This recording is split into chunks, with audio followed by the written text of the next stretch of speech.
Hi friends, ரொம்ப நாள் கழித்து பாஸ்தா செஞ்சுருக்கேன். ஏன்னா மந்த்லி ஒன்ஸ்லாம் நான் பாஸ்தா இல்லை நான் மேகி செய்வேன். ரொம்ப நாள் கழித்து எனக்கு பிடிச்ச பாஸ்தா செஞ்சுருக்கேன். எப்படி செய்யலான்னு பார்க்கலாம். முதல்ல கொஞ்சம் வெந்நீரில் உப்பு, எண்ணெய் இதெல்லாம் போட்டு பாஸ்தாவை போட்டு நல்லா வேக வச்சு எடுத்துக்கோங்க. இது பன்னீர் பன்னீர் ஃப்ரை என் பையனுக்கு லஞ்சுக்கு நான் கூட்டுக்காக வச்சு விட்டுருந்தேன். அதே இதை நானும் யூஸ் பண்ணிக்கிட்டேன். அது பிறகு வேக வச்சிருந்ததை எடுத்து கொஞ்சம் ஸ்டெயின் பண்ணிவிட்டு அதுக்கப்புறம் ஒரு கடாயில் எண்ணெய் ஊற்றி, எண்ணெய் இல்லை பட்டர் வைங்க. ஏன்னா பட்டர் போட்டால் பாஸ்தாவுக்கு ரொம்ப டேஸ்ட் நல்லா கொடுக்கும்.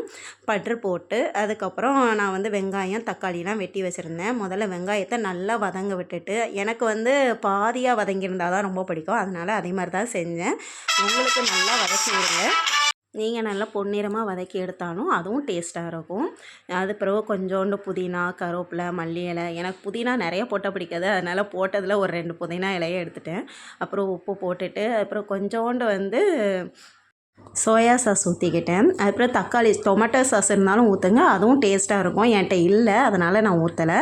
அதுக்கப்புறம் கொஞ்சமாக பிஞ்ச் லைட்டாக உப்பு போட்டேன். அதை கொஞ்சம் உங்களுக்கு காமிக்கலைன்னு நினைக்கிறேன். அதுக்கப்புறம் அதை நல்லா வதக்கிட்டு நான் சாப்பிட்டேன். டேஸ்ட்டு அவ்வளோ அற்புதமாக இருந்துச்சு. பன்னீர் அதுக்கப்புறம் ஸ்ட்ரெயிட்டாக போட்டுட்டு அதையும் போட்டப்போ உரப்பு நீங்கள் என்னடா இது எதுவுமே போடலையே அப்படின்னு நினைக்காதீங்க.